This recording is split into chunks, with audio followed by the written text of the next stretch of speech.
Bryan O'Lynn had no trousers to wear. He got him a sheepskin and made him a pair, with the skinny side out and the furry side in. They'll be charming and cool, says Bryan O'Lynn. Bryan O'Lynn had no shirt to his back, so he went to his neighbour's to borrow a sack. He puckered the mailbags under his chin. Sure, they'll take them for ruffles, says Bryan O'Lynn. Bryan O'Lynn had no coat to put on, so he got an old goat skin and made him a one. 2 horns stuck out from the sides, but then they'll think I've got pistols, said Bryan O'Lynn. Bryan O'Lynn had no watch to put on, so he scooped out a turnip and made him a one. He slipped a young cricket in under the skin. They'll think that it's ticking, said Bryan O'Lynn.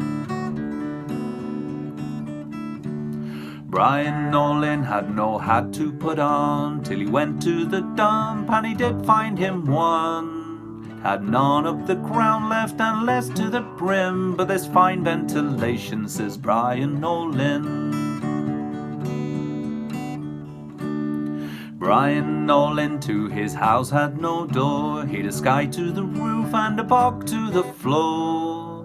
He'd a way to jump out and a way to swim in. 'Tis fine habitation, says Bryan O'Lynn.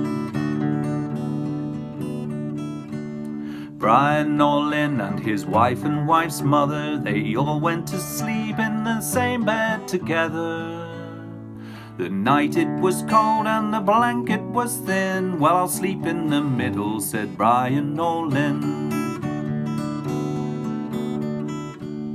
Bryan O'Lynn and his wife and wife's mother were all going home o'er the bridge together. The bridge it broke down and they all tumbled in. Well, we'll walk home on the bottom, said Bryan O'Lynn.